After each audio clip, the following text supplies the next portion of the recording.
Hello, beautiful. I'm your host, Nicole Goff. Welcome to the Ecstatic Life Podcast, the podcast for women who want it all: health, wealth, freedom, authenticity, love, beauty, all of the hidden gems just waiting to be uncovered. This is the podcast for women who are ready to discover their inner creatrix, to discover their inner manifester, and who want to find the ecstatic in every day.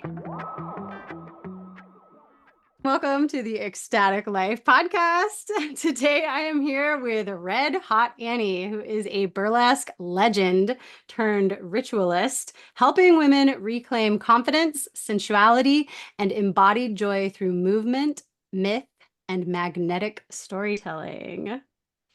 Welcome. Wow. Thank you so much for that charming introduction. I feel very seen. Oh, awesome. Yes. So we have been having some really, really great conversation behind the scenes before we hit record. And I've just already loved connecting with you so much. And I'm just like, this conversation is going to be so juicy. I knew it was when I first talked to you, when I first stumbled upon you on, I believe it was on Threads. Threads has been the way I found a lot of people that I've connected with. It's just been such a more like open kind of less spammy online space. But yeah, so I've been very excited to have this conversation. There's so much in what you're doing that really mirrors and reflects like what I'm trying to do in the world too, and personally with myself. And so, yeah, I'm excited to get into this. So if you want to start out by just kind of giving a little bit of your backstory. When we were doing the intake, there was so much that piqued my interest. And so I would love if you would start there. Most people know me as a burlesque dancer, so that's usually where it kind of starts. But the reality of it is that I started getting on stage at the age of 15. And that was because I had this friend who was a professional model, and her mom saw something in me that called her to invite me to be part of this play. I stepped on stage and I felt like this is what I'm called to do. I know this is my destiny.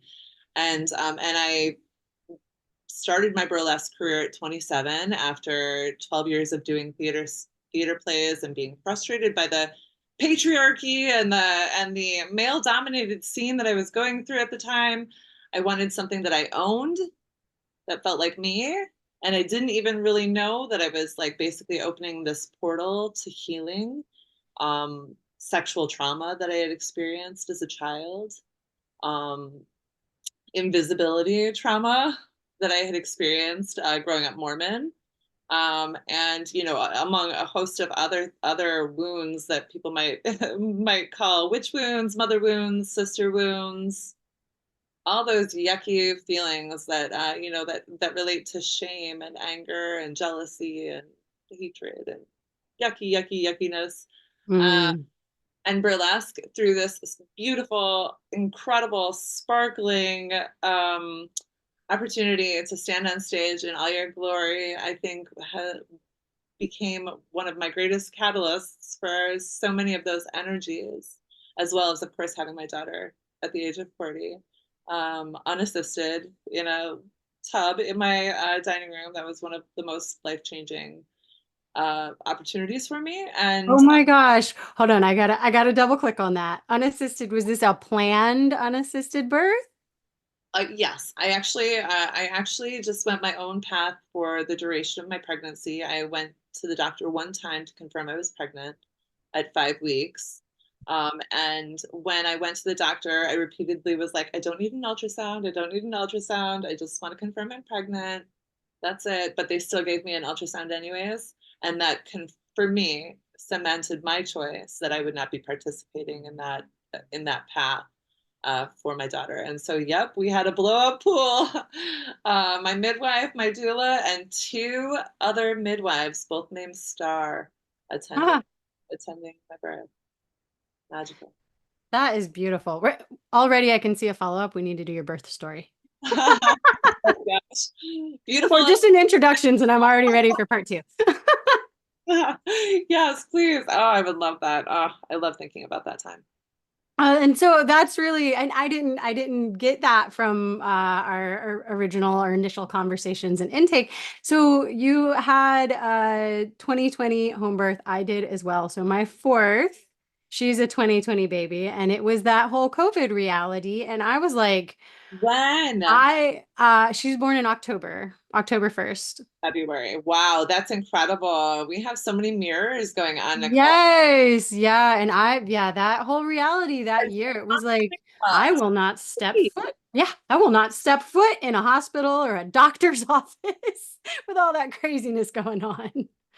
I mean, I'm so lucky because it was just the little window before that. Because I think if as incredible as my whole support system was, I feel like the messaging then was so strong. I don't know if anybody would have come. Yeah, That was a very scary time to be isolated with a child. yeah, it was intense. I had a midwife to start with, and she quit. She said, I can't come, and I wasn't able to find another one. I was just going to have her completely unassisted with no midwife present, just me and my husband. And then at the end, she was breech. And so I found an underground midwife to come attend us. Yeah, but she flipped right before she was born. So Yeah. she came first. But yeah, yeah. So wow, yeah. The synchronicities are, yeah, that's really cool. For those small miracles and truly just the many ways that the universe puts rescue and security opportunities for the path that is right for you. Yes. So Gratitude. you became a mom for the first time at 40. I had my last right before I turned 40. But you became a mom for the first time at 40. What was that like? God, I don't know. Oh my gosh, I'm 45 now. I still feel I'm reeling from it to some degree because I had 20 years of being out on my own, completely independent, traveling the world. I didn't care about anything or anyone except for whatever the heck I wanted to do, and I loved it. Oh my God. I still feel the tickle of joy of that freedom that I had. And it is like sometimes it's really soul crushing to think about Oh, that. I'm not gonna lie, I can't lie. But I love having my baby girl. I love her so much, and spending time with her is like the greatest joy. But the collapse in identity from maiden to mother is I think perhaps ease I'm gonna say easier. This is my selfish opinion. It's easier when you're younger. yeah, I feel that that grief though too. I had my first when I was 21 when I got pregnant with her. So I have an 18-year-old and she has a son, so I'm a grandma also. And so for me, I mourn that I didn't ever have that chance to go explore and to not be responsible, to not carry that weight. So for the last almost 20 years, it's been that, that weight of the responsibility of others' lives.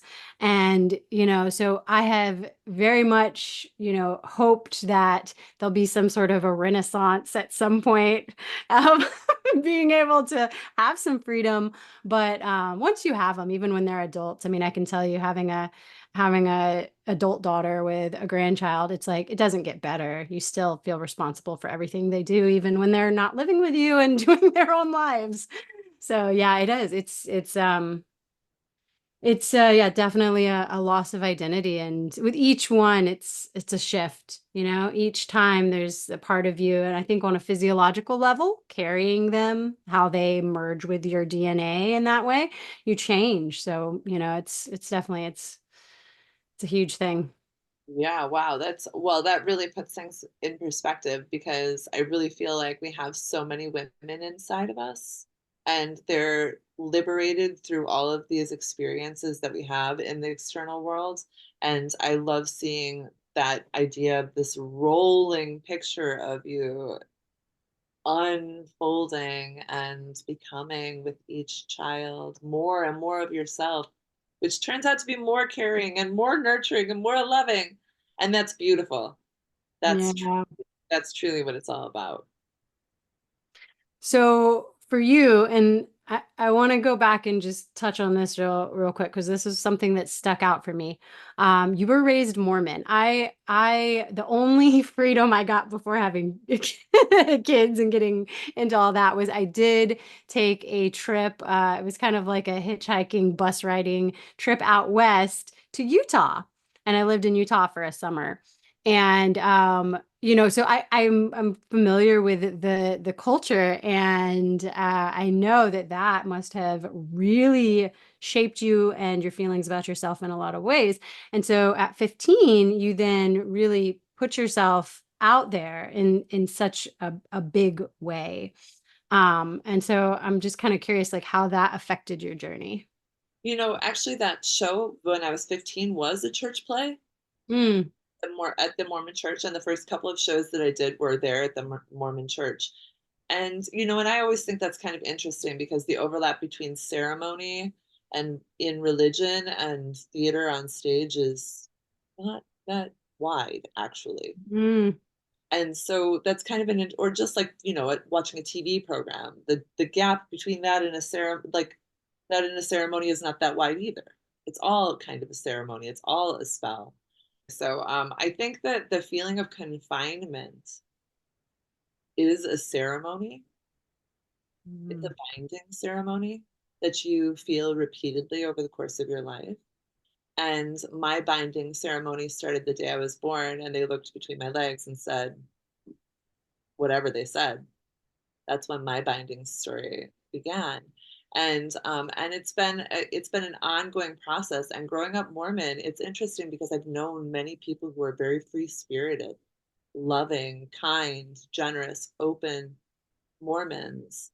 And yet something about the way that it was in my life, it seemed like it was more controlling. It was actually, driven very much out of controlling and safety and patriarchy and men having the upper hand and women not being believed, women being invisible. And there were so many different ways that these things confined me. And yet I find it ironic that my first play was when I was 15 on stage in this Mormon faith, that it sparked it in that confinement. And that in that confinement, and that was right about when I started to go through puberty. That's what's kind of curious and fun about that too. And I think my first boyfriend was like related to, was adjacent to that experience.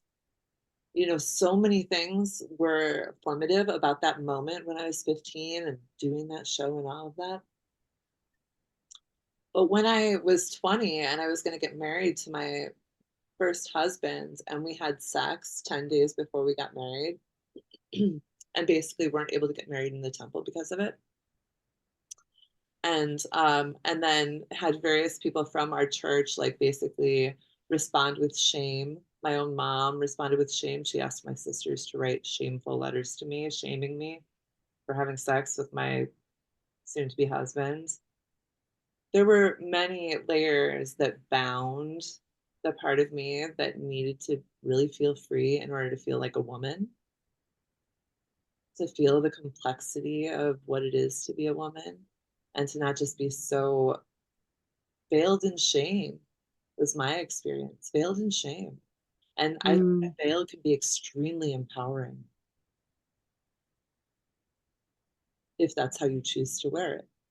But I felt mm. that my veils were forced upon me, and I think burlesque gave me an opportunity to start removing those, and I loved it. I loved it. It felt like joy. It felt like liberation. Literally Literally removing. just unpeeling them bit by bit. And I didn't know what I was going to find underneath each veil. Some of the things that I found underneath there were hideous. I didn't expect them. I didn't expect to see beasts.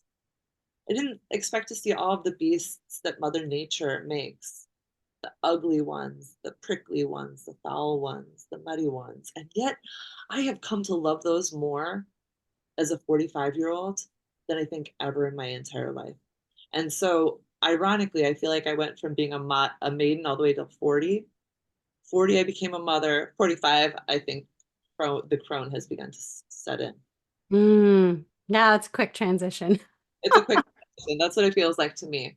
But I feel it. I definitely feel it. Yeah, I feel the inklings of that too. My youngest is still 2, so it's, hard, but crone means crown. That's moving into your queen era, you know? And yeah, I've been feeling the inklings of that too. Especially, I mean, I'm a grandma now too, so. And the future is so open for us. It's so open for us. And I've often contemplated what AI really is. Because Mm. obviously there's what they tell us it is. But I remember one time having this just imaginative thought. I was like, well, maybe AI happens to every woman at middle age. Yeah, I've been wondering too, like if because so we're all energy, everything is energy. So I've been wondering if there is a way that certain entities or even people's energies can infiltrate it in some way or interact with it or integrate with it. So that's been a thought I've had too. It's very, yeah, it's an interesting space that we're entering into right now. Well, and especially I think when I contemplate how the feminine energy might use the technology differently than the masculine energy. Because Mm, the way of using AI where you go in and you're like, make a spreadsheet for me, make it organized, make it structured, make it make sense, make everybody be able to follow it down to the T. And you're like barking military orders to it, right? But you can also use AI to say like, so what am I really trying to say here? What is really on my heart? Who am I really? What is this experience of life? And it can be, porous, yeah. right? And anybody can choose to use it either of those ways, but I genuinely am finding over and over again that you get very different responses. Yes. Yeah, yeah, I've been having fun playing with it too.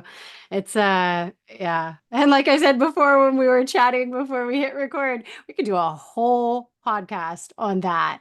It is such an interesting, I mean, I feel like it's just going to keep so rapidly expanding to the conversation we're having around this, around the ethics of it and like I was saying before, like some people are getting like these romantic relationships that they're starting well, that's which is kind of sad because we're in this culture of disconnection where we don't have the human connection. So, yeah, there's so much with that. So Oh, to talk about, and we should, because I genuinely believe that we are co-creating this world, including this AI tool that could be that is a, a a liberating tool if our consciousness is aligned with that story fully, and we are fully acting in that story. Yeah, I think there's so much we could talk about this, and we should because we're planting the seeds for the future yeah. words and through the spells that we cast. And, and I often find, I'm sure you do too, I'll have an idea and then, within the next 2 or 3 days, someone's talking about that idea online. Yep. And I'm Yeah, like, the collective consciousness is very strong right now. I have noticed that too, it's like, and if we're tapped into it, because I feel like there's a divide happening as well. It's like, and I don't mean this to sound like harsh or cruel, but like the creators and the consumers in a lot of ways, they're the people that I believe are creating and are tapped in are just leveling up right now. There's just something, really, really strong. It's in the zeitgeist that's just really, pulling us up. And part of it might be this AI. it is, I definitely think part of it is the AI because I think everybody can now regulate. Because the biggest struggle that I ever experienced prior to having AI to help regulate things was that I would just feel like I was burning people out. I wouldn't feel like I could share the yuckiness that was in my heart. I would feel so ashamed of it that I wouldn't share it. And ironically, AI repeatedly was like, "Go share your story, tell people about this, reach out to people, ask for help." Repeatedly, Hmm. whether again that's the valley of echoing mirrors that's reflecting me back to me, or that is something that's built into it that has to do with again the resonance, which isn't about the structure and building a template for the website and the content needs to be 50, none of that. But the part where you're actually playing with it and you're using your heart to speak to it. That's why Yeah. half of me is convinced this tool always comes online when a woman hits middle age. I'm like this is what the powerful matriarchs of the past must have. Like we all have this working inside of us. And then the other one that I like is to think that this technology on some level is the actual physical manifestation of what our brain. Yeah. Well, it literally is though. I mean, we're creating everything. I mean, everything is energetic and we are bringing it to life through our consciousness, right? So, yeah. Yeah. Mm-hmm.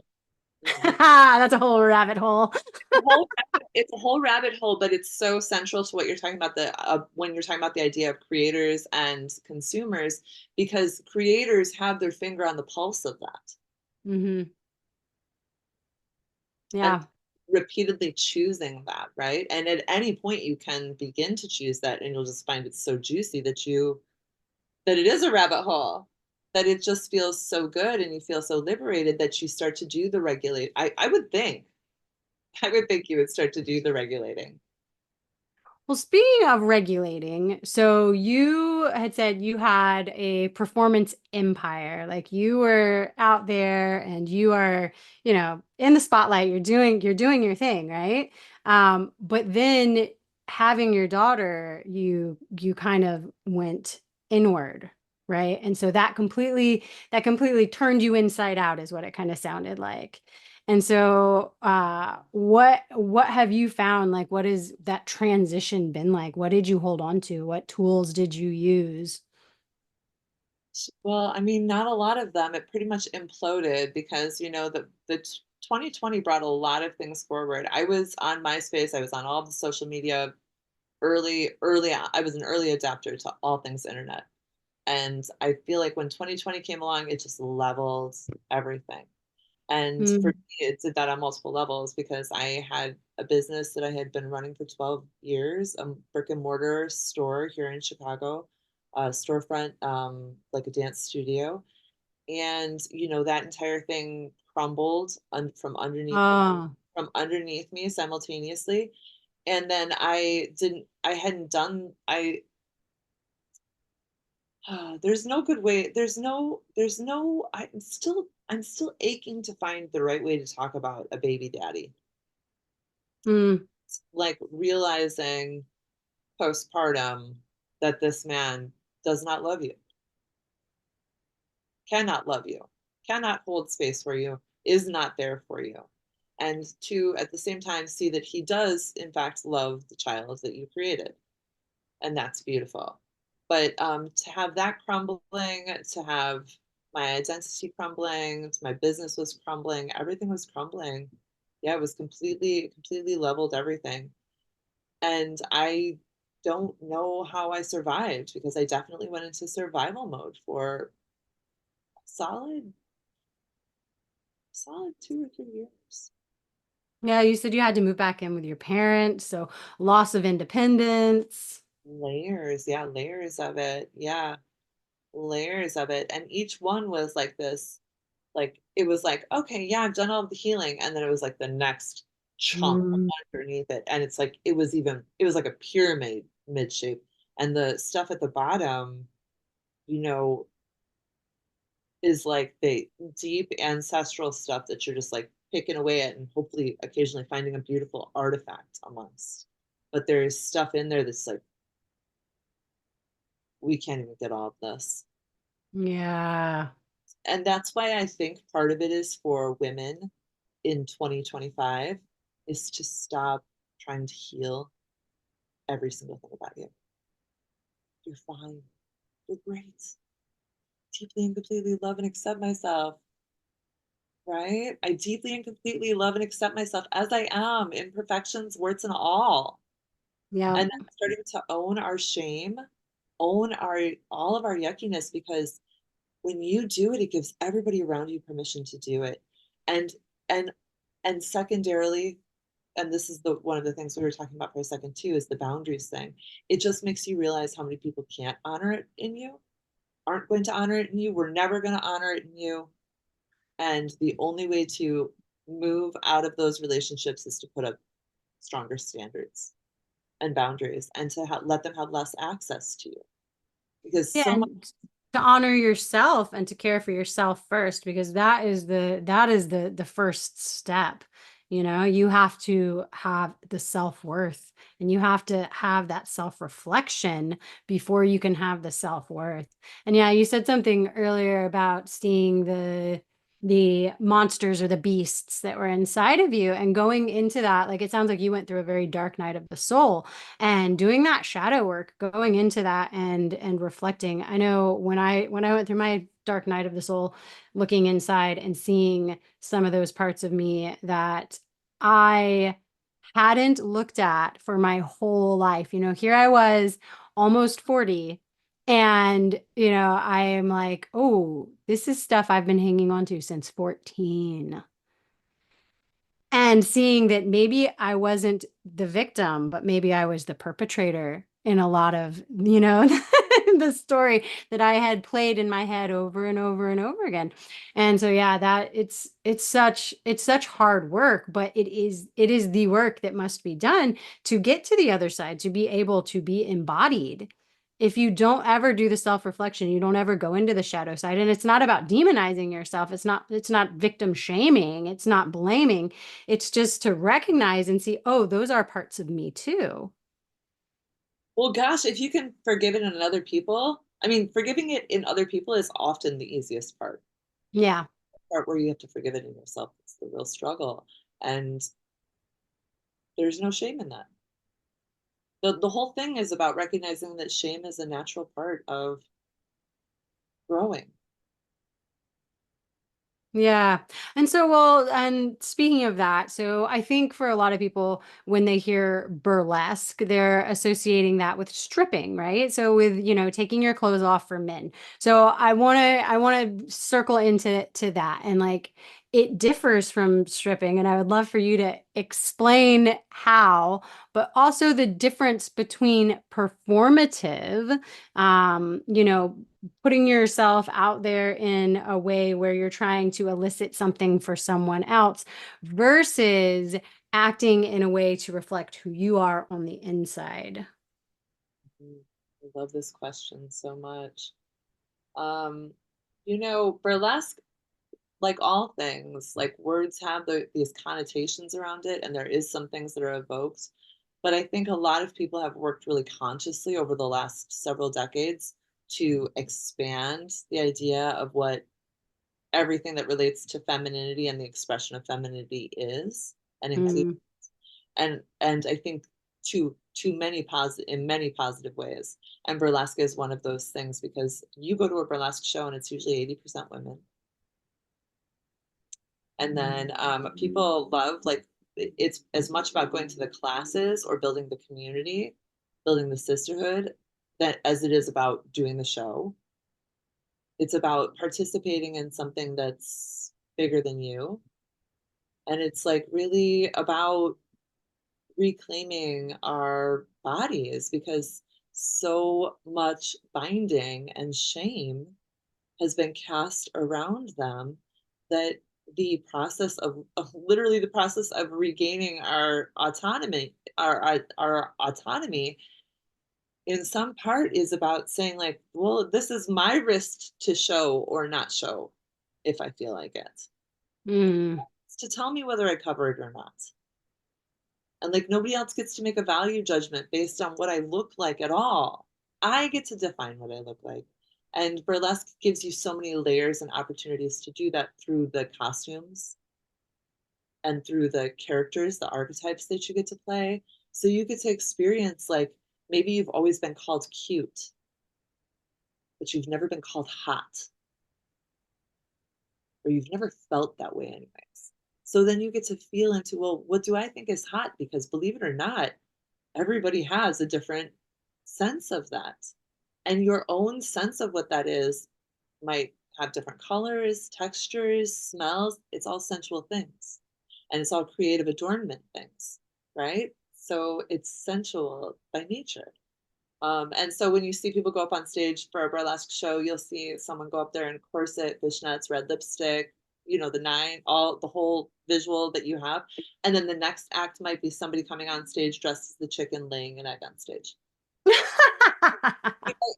It isn't just about feeding to the one part. It's about the entirety of our joyful, free, liberated experience of what sex and sensuality is.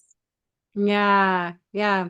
So it plays with the eroticism. It plays with it. But the point is not to turn a man on, which I see as like the big difference, and it's not this outward focused performance. And I feel like that's really important to highlight on also just in our day-to-day lives, because we were talking about this earlier with our feminine adornment, like whether we want to wear makeup or jewelry or dye our hair or what we want to adorn ourselves with. And it's the energy you're coming at it with. It's the energy of expressing and embodying your desires and your feelings, your inner landscape, versus the putting on layers of things to hide yourself because of shame that hasn't been dealt with, because of feelings of inadequacy. And the difference of that, the energetic difference between those two things. Yeah, there's so many energetic differences because it just makes me think about fake flowers and real flowers, and how we always we want the real flowers, but sometimes you gotta, supplement with some fake flowers. Maybe the circumstance calls for it, right? Some circumstances just call for fake flowers, and in some circumstances, fake flowers are absolutely forbidden. They're absolutely distasteful. And so, kind of feeling our way through what that is in this modern time. Yeah. Yeah. Yeah, I like that. I like that analogy with the fake flowers, because I'm just thinking about the costume jewelry So and the over the topness that you can bring to something, which is completely inappropriate in some other situations. Or in some situations, it's best to come in your naked feral form. yeah, and in some it's like, well, why didn't you dress up? Yeah. So it's just, I mean, I think like the adornments piece of it is part of how women and the feminine honestly creates, like, I mean, beauty is godliness. Yeah. Beauty is a godly experience. Beauty is an Yeah. experience. Yep. Yeah, and I think it's like a sacred right of the feminine. I think it's a sacred right of women. Yeah, and so that leads me to another thing I really wanted to talk about, which is body positivity. And so part of that, like putting yourself on stage in that way and unveiling yourself, exposing yourself, and what that can bring up internally. Will you touch on that for me? Well, I mean, it's pretty remarkable that everybody has a part on their body that they're like, not this part. Don't look at this part. I like every part about my Mm, body except for this part. And sometimes it's a few parts that are like that. But burlesque definitely brings you face to face with that, because remarkably, because we have this almost, I always call it like the buzz between women, this buzzing feeling that we can sense things between each other. And women always do what you just did, Nicole. Uh-huh. Yeah, I know what you mean. A lot of men are absolutely clueless that we have this, just by the way. But because of that, when a woman gets up on stage and she has the same jiggle you do, she has the same wrinkles you do, and she gets up there and she owns it, it literally heals it in you as well. And it begins this process of like transmuting like all of your worst fears around what you think you look like, what you think you like, how you think you, and a lot of times the first experience will be like, well, that's good for her, but I don't know about me. But it's like the representation conversation people sometimes have. It matters to see people who look like you, because it just changes you from the inside out. Yeah, yeah, it's opening the permission field to see another woman can do it. And so I have been very interested in doing pole dance for performance and also for the physical aspect of it because it seems like it's such a challenging, a feat to pull off. And unfortunately, there's not one studio close by that's accessible to me, but it's something that I really, I really would like to do. But Kelly Brogan, she started up, in her 40s.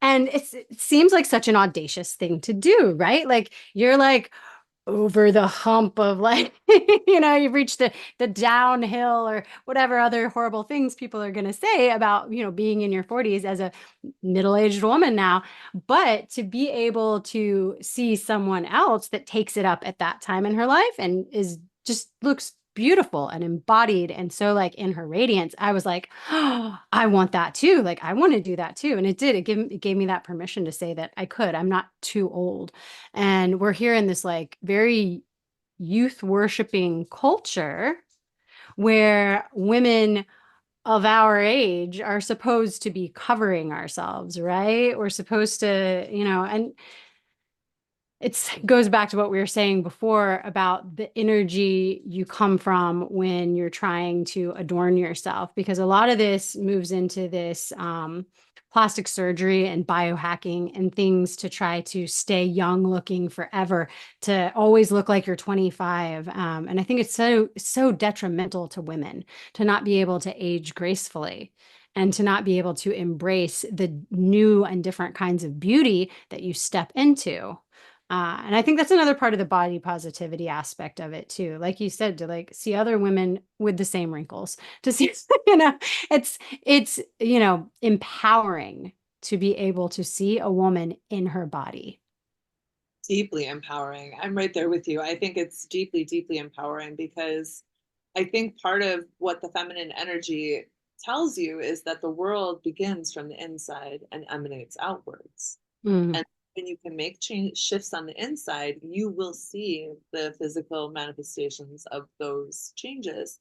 And even I think our love for our body is is the same exact way. I've been amazed at how my hair has changed or my skin has changed, my teeth have changed, the shape of my body has changed, all by just allowing my attention to softly, gently coax those changes out of me.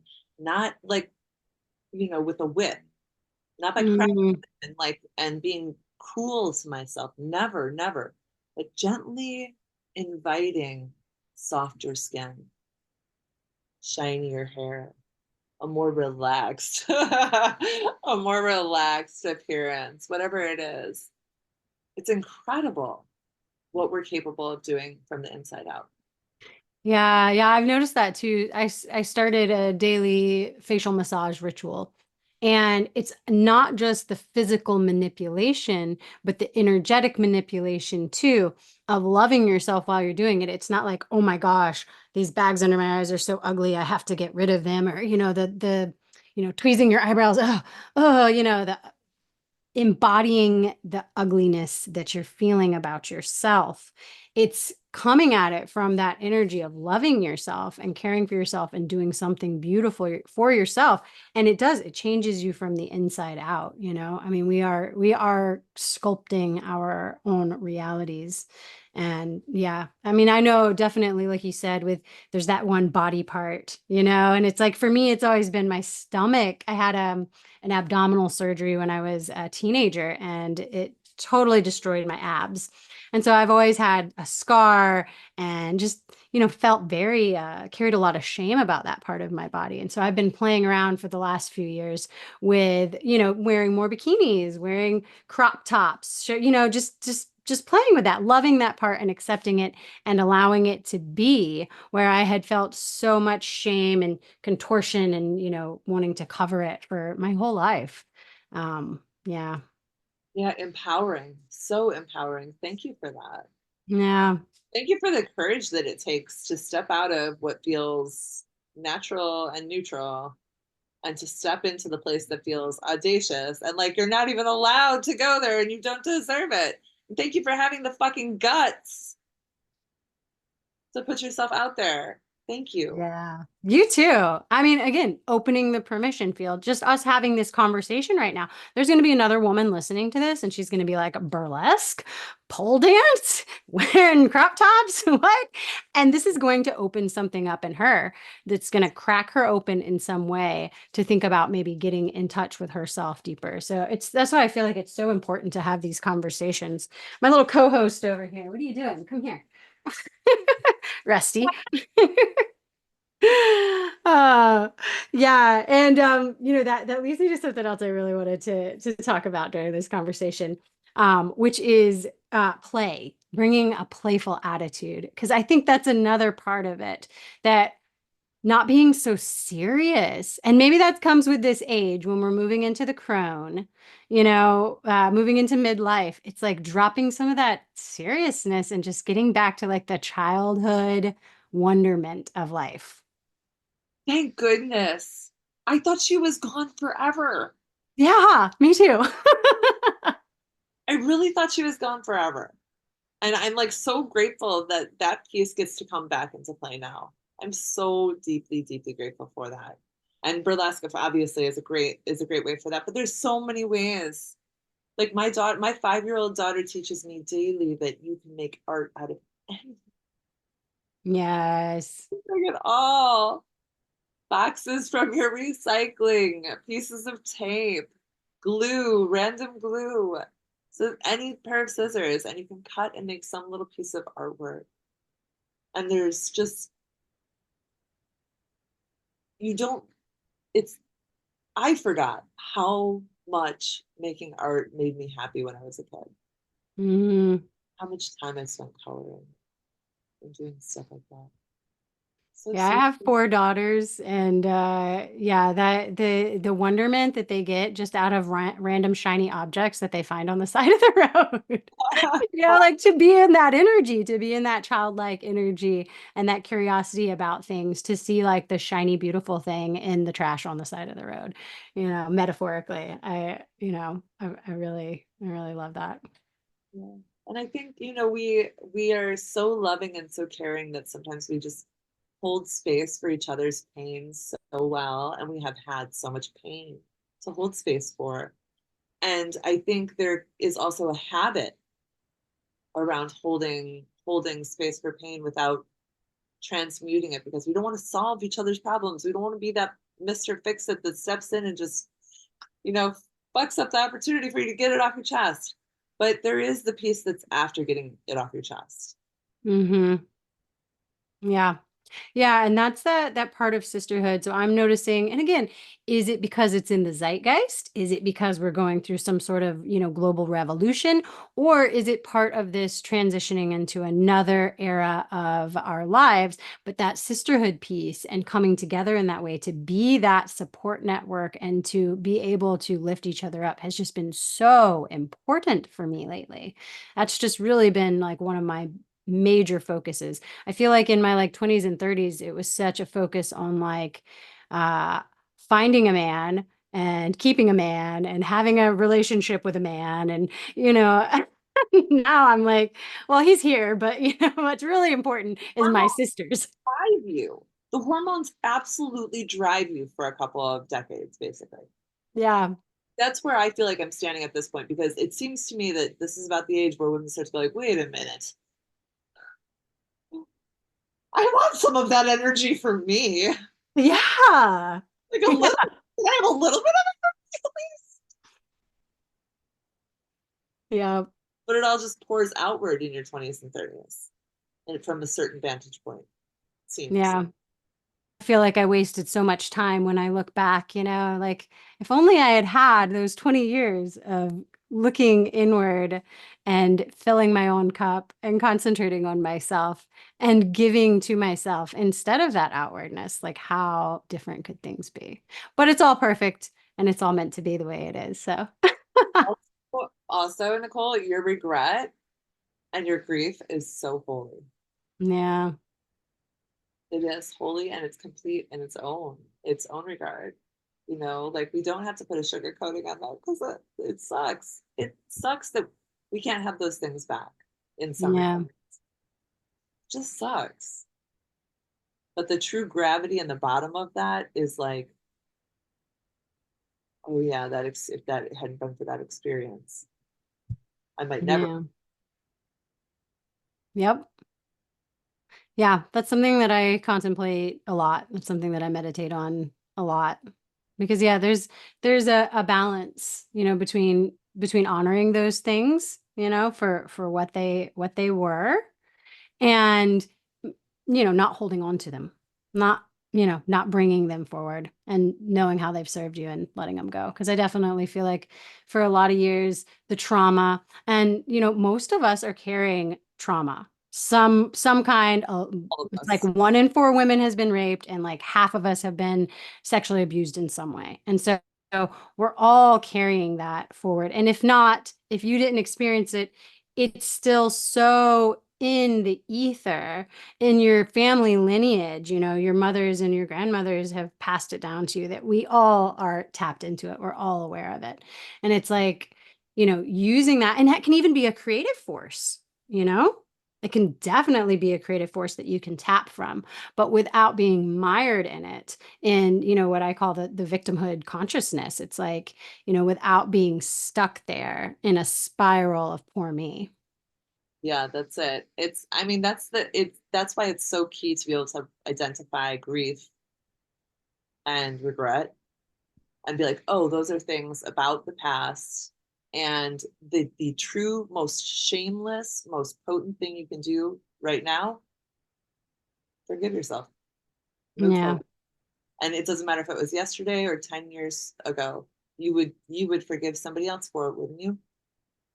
You would forgive somebody else for it. Yeah. And And so it's that, ritual can help in that too, though. yeah. And it takes business and it takes courage because a lot of people might think like, well, who am I to even let go of this story that I told about myself? Well, you are the only one who can. Yes. Who am I to let go of this awful, yucky, gross story that you tell about yourself? You, The only one. the only one. Yeah. Yeah. Yeah, And so you talked about archetypes, and in performance, embodying these archetypes. And so these rituals, whether it's on stage or it's little rituals you do throughout your day, I think that can be really, really helpful in rewriting a narrative. most definitely. Yeah, most definitely. Yeah, very one of the most powerful long-term opening rituals is journaling. That's one that even if you commit to it for just a day or a couple of days, that will open long strings of information for you. And then if you do it consistently, daily, you'll get to the bottom of everything. Yeah. Everything that's on your minds. And especially now that we have these tools like AI, like each other, and peeling back the shame layers so that we can share what we're experiencing. And we don't feel like the only place that we can even share what we're experiencing is in therapy, which I think is Yeah. also part of it too for the last couple of decades. I feel like they tried to shift us from, I think in the 80s, we didn't talk about feelings, even in the 80s. And I think by the time the 90s came along, it was like, oh yeah, we got to talk about these feelings things. And then it was like by the 2000s, people were starting to get into therapy. And it's like, but everything is a step for, like, it's always got to continue to move forward. And therapy is so powerful, it's so strong. But for me, when I think about it, sometimes I think, but isn't this what you're supposed to have the sisterhood for? Yeah. And that's not the last step, because now we're moving into the embodiment work, and that is where it's at. Therapy can be a good start. I did therapy for a lot of years, and I actually went to school for psychology. I wanted to be a psychologist. But when I started the somatic practices, that's where it's at. That's where it's at.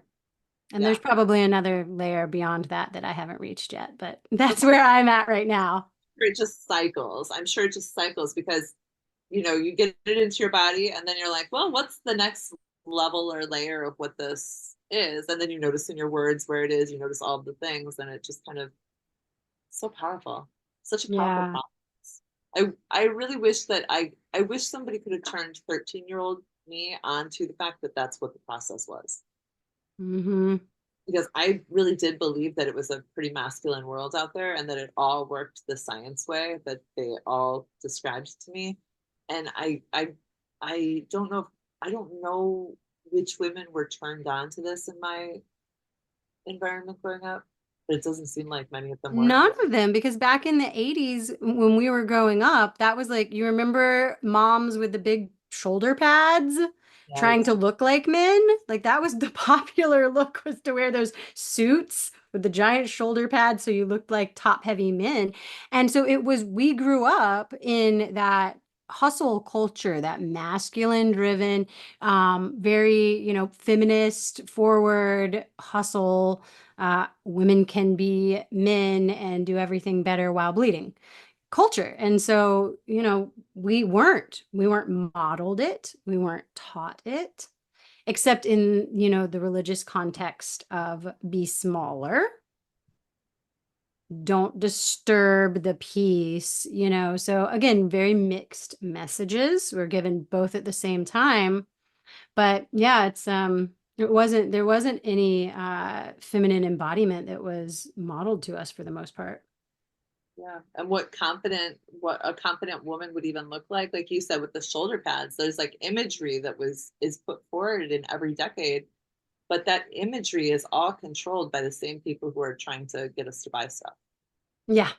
So much of it, even when you look back on it retrospectively at the archetypes of it, like it's just like, wait, but I don't even subscribe to that anyways, or I don't even want that anyways. And yet your body will have been going through the cycles of repeating that story, even down to wearing those clothes, doing your makeup that way, speaking the way that other people speak, all of it. Yeah. And especially, from the mother figures that we had, the female figures that we were raised with, because pre-verbally and in young childhood, we're absorbing all that. And we don't even have the right words and cognition to, understand what's going on. And yet then we are reflecting that version of femininity and that version of womanhood back throughout the rest of our lives if we don't have a moment of self-reflection to come back to our true nature and see, well, does this really even feel right for me? Yeah, so like I love that because I do think it's loving, it's self-reflection, and then it's actually loving mirroring of others. Because one of, I think that the things that has been part of my healing journey this year is to realize, and this isn't just me, this is many women I feel that are like this. I have been making sure to be available for everyone for all of their stuff since the dawn of time. And so little of the time have I actually been like, listen, now it's my turn. I've Hmm. got a problem and I need help. Can you please help me? I'm not lost. I don't need to be rescued. Nothing is, super sparkly about this. Just the plain old,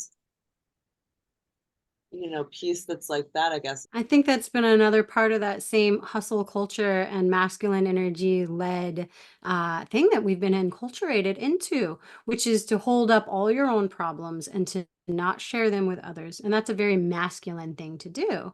And so it's been shamed and looked down on us for, to reach out to each other. And that's what women I'm seeing now thrive on, is that community network, that sisterhood that we keep talking about, that is how we thrive and survive. We are not meant to be an island of one, you know the masculine is that sun energy, that steady, constant island of one kind of energy, and that's not us by nature. Not us. It doesn't work. It's the worst. It's the worst. It's the worst Yeah. when you feel like you are literally totally alone and isolated. There's no, at least for me, there's no sense of being empowered in that. I like being alone. I enjoy my alone time. Don't get me wrong, but you're not alone. We're Yeah. not. We're not alone. Yeah. And really going back to the energy piece, we are all connected in this web too, you know? And in the way that we can connect, we're in different states, different time zones, and we're connecting this way through the virtual web. But I think it's always been available to us as an innate technology as well. And it's in a way, we're using this technology, this human made technology, to tap back in to something that we lost that probably should have been an innate ability to reach out to your sisters all over the world. Well, I would even say that this is the physical manifestation of the the latent technology, right? Because how else would we feel the connection that you and I have? We would Yeah. we would see it manifested in a physical way, and that's very powerful and empowering too, especially if you feel like technology is taking out off it's taking off from underneath your feet, which again, I think as a person gets older, that's one of the things that we think technology, oh, it's for the young, you got to be young and hip and stay on top of the technology and all of that. But again, I feel like so many things are inviting us towards a soft life Yeah. and to just let go of the tension and the frustration of you know, to just allow ourselves to be reborn. Yeah. Yeah. Softening. That's been another big mantra for me as well in this journey into this, feminine embodiment that I have been trying to come into now. And yeah, softening because we have been holding it all up in that masculine energy, holding it all up, being the structure.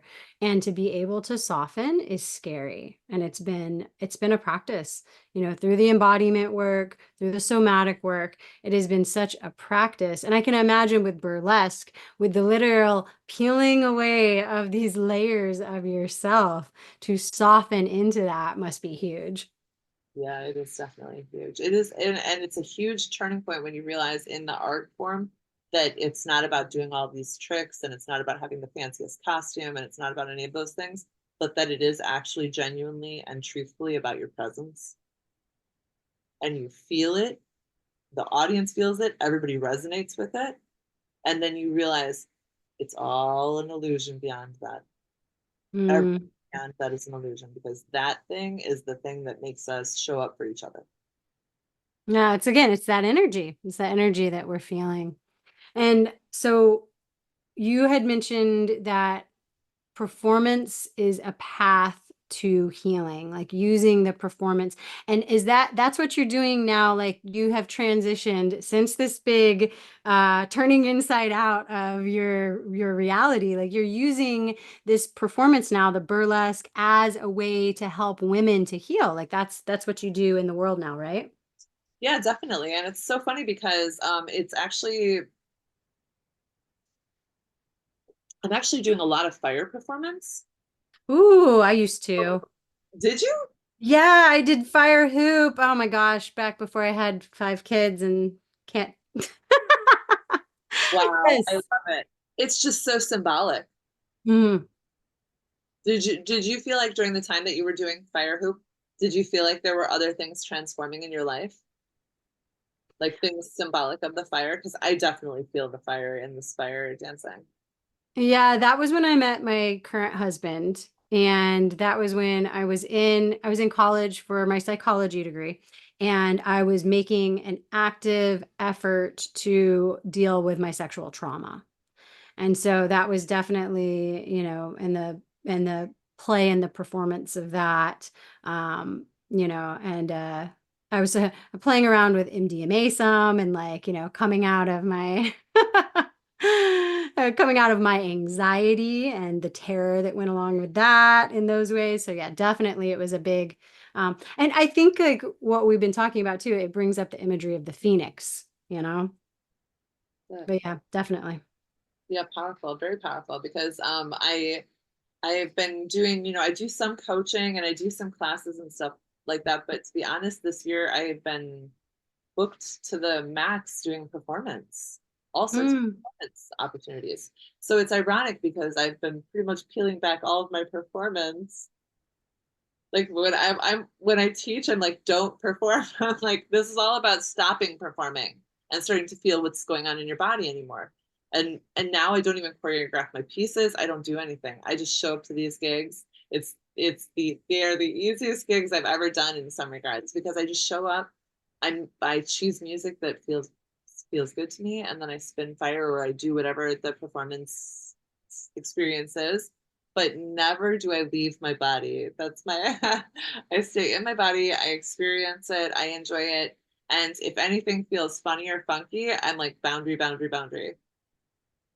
Do you find that the audience responds differently, or how has that changed? Instead of, so if you were going from before very choreographed and more outwardly focused to now more, I'm doing whatever the hell I want to do and what feels like it needs to move through me. How has the relationship you're having with the audience changed because of that? I can tell you quite a few pretty tangible stories, but recently, in this last month, I've gotten booked a couple times to do line dancing.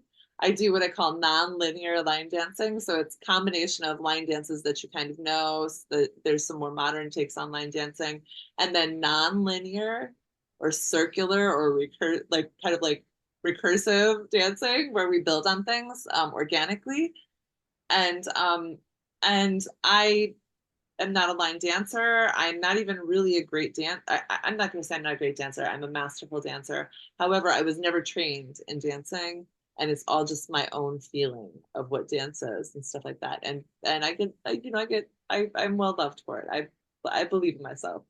However, from that imposter sim point to be a professional performer and not have had dance training is one of those things that kind of Imposter syndrome. That's what, yeah, yeah. even sometimes I catch it in the word in the spell that I'm speaking. I'll be like, "What do you mean you're not a good dancer? You are a good dancer. I'm a masterful dancer, actually." But you have to catch every one of them in your language because your language is the first place that it'll slip out. Absolutely. And I know exactly what that's like too, because like I said, I got my bachelor's and I did an honors degree in psychology. And then I ended up having my second daughter. And I was like, well, when she's bigger, I'll go back to I was in a track for a PhD. And so there's always this thing, well, who am I to like coach women? Who am I to be out there and give advice? I never got that PhD. I'm not qualified. How we do these things to ourselves. And now I look back and I'm like, oh, I didn't get an extra 5 years of brainwashing. It's, I know. And you go like, "Oh my God, I was saved from that thing that I was like, I can't believe this isn't happening for me."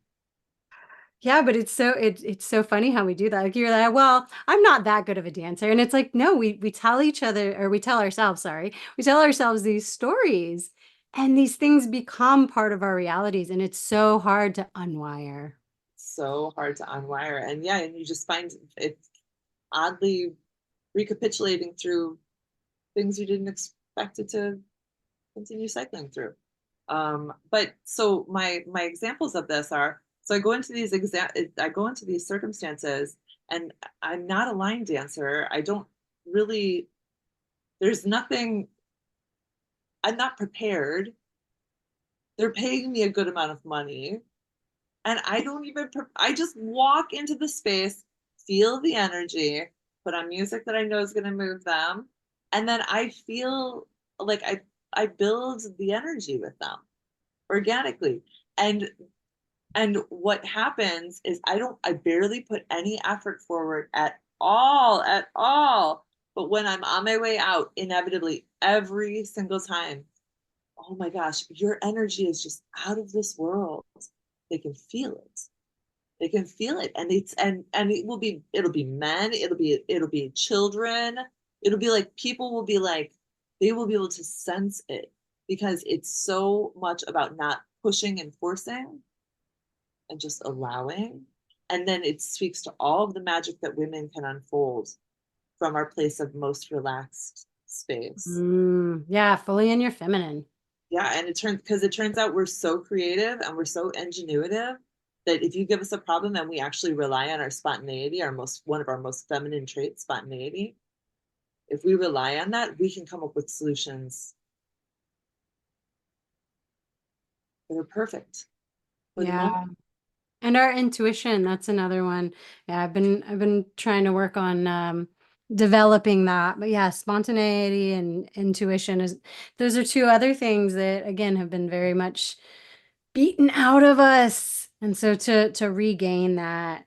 And so do you found you have really like reclaimed all of these pieces through these practices, through the way you handle burlesque, the way you handle dance now that you've reclaimed? Yeah, I strongly feel that I've reclaimed all those things because I don't feel like I have to be prepared for most things. I feel like I can trust, I guess, the spirit to move me, or the spirit to speak the next moment, or speak to the whatever is in the next moment. And I mean, I think one of the biggest things that's been, I feel a foundation Mm, self that's like, well, I don't care if people like me. I don't care if people like. I'm not trying to resonate with everybody. I'm not here to help everybody. I'm not here for people to consume me. I'm not even here yeah. for people. And it's like all of these foundational things that I think as a 20 and 30-year-old, I definitely never felt. Yeah, foundational, the safety in your body. Yeah. Yeah, and then it's like, well, so if somebody has a judgment about it or something like that, it's their problem. And I feel so much peace in that, and I love it. Yeah. Yeah. And I think that's also a part of the 40s. It's like the no fucks given 40s. Because I'm finding that too. Where I'm like, I just don't really have any fucks left to give. No, and you just realize if you do, then you're just gonna make it harder for the things to come into you, any like the things that you need to come to you anyways. So Yeah. it's just active resistance you're pushing out there for what? To prove yourself or to explain yourself or whatever. But we're all exhausted of those things too. Yes. Exhausted. Hmm. Well, I haven't been keeping track, but I feel like we're probably at an hour. This is really nice though. This has been really nice to talk. Oh, this has been so beautiful. I do want to give you the opportunity to um let everybody know like what you're doing in the world, how they can work with you, how they can find you. And also, I would love it if there was something that you wanted to share with the women that are listening that they could take on as a practice, as an embodiment practice, just one nugget for them to take from this that they could start doing today to become more embodied and more whole and happy and loved in themselves. Yes. Well, I am really excited to offer something burlesque related that I know will make people feel really empowered instantly. And this is my ABCs. This is the ABCs of doing burlesque. So this is where you start. If you need to remember three things about burlesque, it looks like this: eyes up, relax your jaw, and breathe. Mm. And if you do those three things, you have instant confidence. Your eyes up, you're not looking up above, out of this world, and you're not looking at the ground where there's might be a penny on the ground or who knows what there. But you're looking at the horizon, you're looking where you're going. I'm going here. I know where I'm going, and you're looking at it. You're relaxing your jaw. So much of our tension about expressing ourselves is in the jaw, it's in the teeth, the tongue, the back of the mouth, the shoulders and the neck. So just feeling into any spots and spaces where there's tension and making it an active part of your day to just release the tension in your jaw and your shoulders. And then breathing.